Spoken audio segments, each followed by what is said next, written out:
Olá pessoal, tudo bem com vocês? Boa tarde. Hoje eu vou falar um pouquinho para vocês sobre os dispositivos de proteção. E os mais comuns que nós utilizamos na nossa residência são dois dispositivos. O disjuntor termomagnético e o disjuntor DR. E eu pergunto a você, você sabe o que é isso? Você sabe a diferença entre os dois? Você conhece a fundo como cada equipamento desse funciona e contra cada um deles sobre o que eles protegem? Você não sabe? Vem para cá, vem pra Z que você vai aprender agora. Então, vamos lá. Sobre o que protege o disjuntor termomagnético? Como vocês podem ver, primeiro, ele é um dispositivo de proteção mecânica onde eu tenho que acionar manualmente, desligar e ligar ele, a não ser quando ele percebe através do sensor que aconteceu alguns fenômenos para ele poder desarmar sozinho, ele desativar sozinho. Então, o disjuntor termomagnético, ele primeiro protege contra sobrecarga de corrente, ou seja, uma sobrecorrente. Quando dentro daquele condutor, daquele sistema, ele passa uma corrente maior que a de projeto, que está projetada para atender aquele determinado circuito. Segundo, ele protege contra curtos-circuitos. E terceiro, ele protege o quê? Ele protege o sistema, ele não protege pessoas, ele protege o sistema de uma sobrecarga, de pegar fogo o sistema, de um acidente, de um incidente, de um sinistro. Então, se esse camarada, o disjuntor termomagnético, como vocês podem ver aí na imagem o que é que ele é, se ele desarma, é porque algo está errado e não está funcionando como que foi planejado. Algumas vezes pode ser falha do dispositivo, sim, mas a dica que eu dou é nunca troque por um dispositivo maior. Você tem que manter o mesmo do que foi projetado, porque senão você vai trabalhar contra a segurança. E agora vocês vão entender o porquê. Imagina que esse disjuntor, o termomagnético, ele funciona da seguinte forma. Nós temos aqui um aparelho, um dispositivo DTM. Nesse dispositivo ele só tem o polo das fases, ou seja, ele só tem um circuito monofásico, ele só vai ter um polo que somente a fase, o neutro não entra nela, tá certo? Se for um trifásico, ele vai ter 3 polos. Então, nesse dispositivo, ele entra somente o condutor fase. Condutor fase é somente ele que entra nesse dispositivo. E como é que funciona esse camarada? Do mesmo jeito que entra em um dos polos a fase, ela sai para atender o quê? Os meus equipamentos. Vamos supor que esse disjuntor esteja atendendo a um circuito de iluminação. Então ele vai sair para atender um circuito de iluminação. Quando você está projetando, você faz um projeto tanto do condutor como do dispositivo, eles têm que ser compatíveis. Ou seja, se eu, Felipe, projetei esse circuito de iluminação para atender uma corrente de 10 amperes, o meu dispositivo ele tem que estar compatível e ele tem que ser um dispositivo termomagnético de 10 amperes.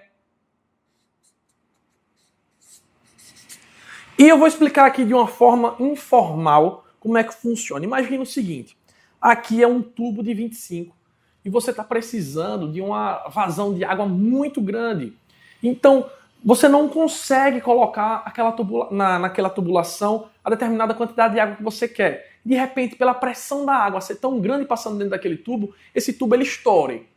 Do mesmo jeito funciona no circuito elétrico. Dentro do condutor nós temos uma passagem de corrente elétrica.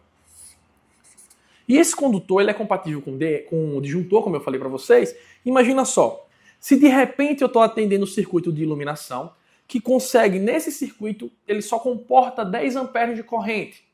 E de repente eu vou lá, em uma eventual reforma da minha casa, um dos eletricistas que está lá, sem analisar projeto, simplesmente fez o seguinte, foi lá e ligou uma bomba hidráulica, uma bomba de água, nesse mesmo circuito, ele derivou nesse mesmo circuito. E esse circuito aqui, esse condutor, em vez de ter hoje, passando nele, somente 10 amperes, ele começa a trabalhar com uma corrente de 30 amperes. O que é que acontece? Está passando uma corrente nesse condutor maior do que ele consegue aguentar. E o que acontece? Um superaquecimento dentro desse circuito que pode fazer com que ele pegue fogo. Então, dentro do aparelho, do disjuntor, ele tem um filamento de liga metálica que quando percebe o aquecimento do condutor, quando percebe que está passando uma corrente maior do que a de projeto, maior do que ela está especificado na descrição, ele vai fazer o quê? Ele vai desarmar, ou seja, cortando a corrente, desativando. Então, perceba a primeira coisa é o seguinte. Se porventura o disjuntor da sua casa ele começar a desarmar, provavelmente a culpa não é do dispositivo, e sim em alguma derivação do seu sistema. Alguém mexeu nas características do projeto e fez com que esse disjuntor ficasse sobrecarregado, porque o condutor está sobrecarregado. E o papel do disjuntor é desarmar justamente para evitar que esse circuito, por superaquecimento, pegue fogo. Como o próprio nome já diz, disjuntor termomagnético. Então, ele vai trabalhar para evitar que aumente a temperatura, vai trabalhar com térmico. Se aumentar a temperatura do condutor, ele vai desarmar. Imagina só que esse condutor que está trabalhando aqui, isso é uma forma teórica de explicar, não é assim na prática, tá bom?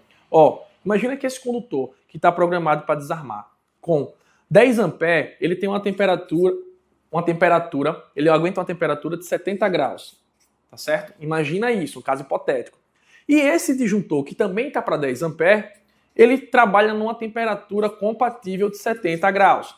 A partir do momento que eu liguei outros equipamentos nele, esse condutor ele começou a ter uma demanda de 30 amperes. Ele chega aqui a trabalhar com 100 graus, imagina isso. E o que é que acontece? Quando tudo isso está ligado, o meu disjuntor termomagnético, ele vai perceber que o fio começou a aquecer e ele vai desarmar, cortar a corrente, cortar a tensão, para evitar que esse condutor aqui pegue fogo, porque ele só aguenta 70, mas está querendo trabalhar em 100 graus Celsius. Consegue entender isso? E imagina a seguinte situação, que é uma situação muito comum. O pessoal, quando acontece esse tipo de disjuntor, quando ele desarma na nossa casa, os engenheiros eles tendem a trocar valores. Eles ligam para o eletricista dizer o que é que tem para fazer. E inverte um pouquinho o sentido das coisas. Nós somos os profissionais que orientamos os profissionais capacitados. Nós somos os profissionais habilitados, tá certo? E o que acontece é o seguinte, ó. O eletricista vai e diz aqui, não, pode botar, quanto é o disjuntor? É de 10 amperes? Bota um de 20. Automaticamente, quando eu coloquei um de 20 amperes, digamos que esse aqui ele aguenta uma temperatura de 90 graus. Só que o meu condutor só aguenta 70. Então, se eu troquei o disjuntor, eu estou trabalhando contra a segurança. Por quê? Vai pegar fogo o meu condutor, o meu sistema pode pegar fogo por superaquecimento, simplesmente porque ele só desarma com 90 graus Celsius, com a corrente de 20. Mas o meu condutor, ele vai pegar fogo assim que passar de 10 amperes. Entendeu como é que funciona? Isso é uma forma mais didática de explicar. Imagina que tudo está ligado à temperatura, eles têm que estar todos compatíveis. Por quê? Se o meu condutor só aguenta 70 e de repente eu troquei o meu disjuntor para um que aguenta 90, ele vai pegar fogo antes do meu disjuntor desarmar. Espero que vocês tenham entendido. Como é que acontece isso, Felipe? Primeiro, esse superaquecimento pode se dar por uma ampliação da casa, onde você saiu derivando de acordo com os circuitos e não tem um controle do que está ligando cada coisa. Muito comum numa reforma de uma casa, o eletricista vai procurar o fio que estiver mais perto, o condutor que está mais próximo dele. E nem leva em consideração que aquele condutor pode aguentar o quanto ele está projetado. Muitas vezes o próprio proprietário da casa não tem esses condutos, os projetos e as especificações em casa. Concordam comigo? Segundo caso, quando eu tiver um curto-circuito. Se porventura eu não tiver uma resistência e toca o meu condutor fase no condutor neutro, eu não tenho nenhuma resistência entre eles. Então, o fase ele começa a pedir mais do neutro a quantidade de correntes. E de forma exponencial, o neutro e o fase começam a ter uma transição de corrente muito grande, sem resistência nenhuma. Então, consequentemente, pega fogo. Pode encostar uma fase e um neutro que você vai perceber que na mesma hora sai fogo porque eu não tenho resistência nenhuma. Então, o fluxo de corrente não está controlado. Simplesmente a fase vai jogando e o neutro vai pedindo até que pega fogo em uma exponencial de segundos. Tá entendido? Tá ficando claro? Espero que vocês tenham entendido como é que funciona o disjuntor termomagnético. Ele só tem, pessoal, um polo, tá certo? Só entra nele a fase. Agora eu vou mostrar para vocês como funciona o famoso DR, dispositivo residual. Esse dispositivo é um dispositivo de proteção e ele trabalha diferente. Ele não trabalha para proteger somente o circuito. Nós temos aí várias derivações, eu vou falar somente do dispositivo residual. Ele trabalha contra choque elétrico, ele trabalha contra fuga de corrente, ele protege pessoas, ele protege você de levar um choque, ele protege você de morrer eletrocutado, seu filho.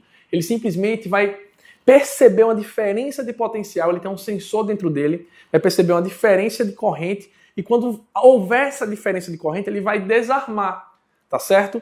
Ele, diferente do disjuntor termomagnético, ele não tem só uma fase, ele entra dois polos. Ele vai entrar, imagina que é o DR, ele é um pouquinho mais espesso, ele tem um botãozinho de teste, que é para você testar uma fuga de corrente nele, e nesse camarada ele entra a fase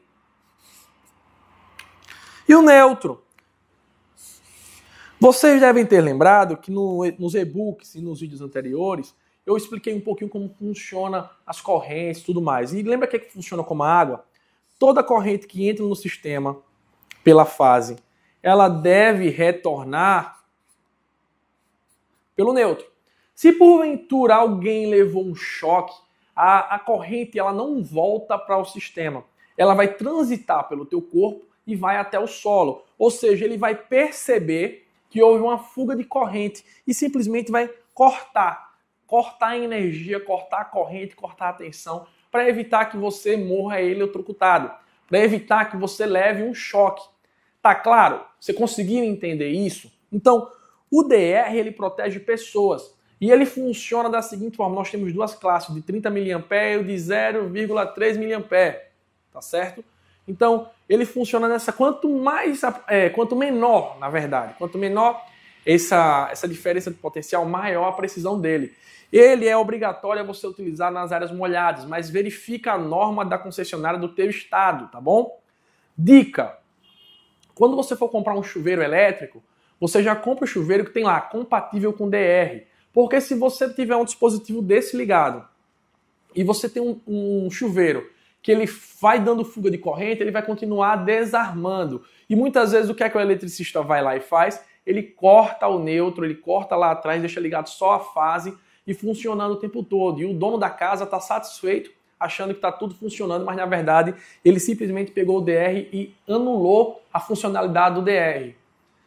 Você está lá tomando banho, se morrer, se porventura levar um choque, foi energizado, esse camarada não vai desarmar porque ele cortou a fiação, tá certo? Cortou a continuidade. Então, esses dois dispositivos são os mais comuns. Mas, não se preocupa, nós vamos preparar mais materiais para vocês.